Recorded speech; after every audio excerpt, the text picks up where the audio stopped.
You see, one of the things that we must be instructed about from our own history is that human excellence has been pioneered consistently by people of Africa.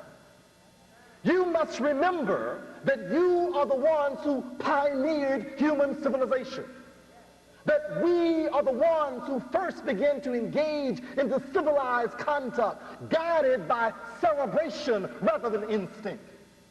We were the ones who began to engage in the process of bringing together the highest human and mental processes to engage in the process of survival on this planet.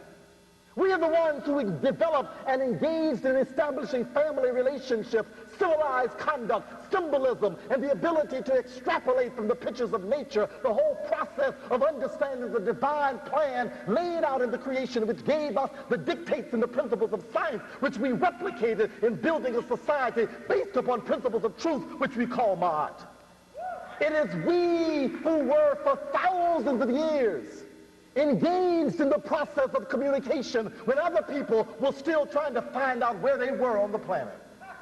We are the ones who were in fact building and structuring environments consistent with our needs when other people were simply finding holes in the ground and calling them caves and living there. We were the ones who were engaged in manufacturing and founding and smelting metal when other people were still tying animal skins around rocks and knocking each other's brains out with them. We are the ones who were engaged in cultivation, irrigation, and planting the crops that gave us what we wanted to have so that when the famines came and the droughts came, we still could eat, when other people only could run from one place to nomadic life to the other. We started that.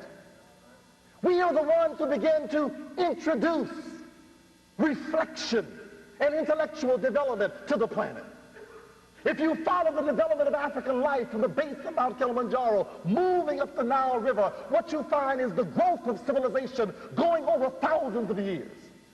You find people building temples and centers of learning. You find people molding out symbols of higher transcendent messages that begin to give man's mind the aspiration for higher and greater excellence, begin to tie together man's relationship to the heavenly bodies and understand that the rhythms and the patterns laid out in the celestial sphere were no more than reflections of the celestial capabilities within the cosmic possibilities of the human mind itself.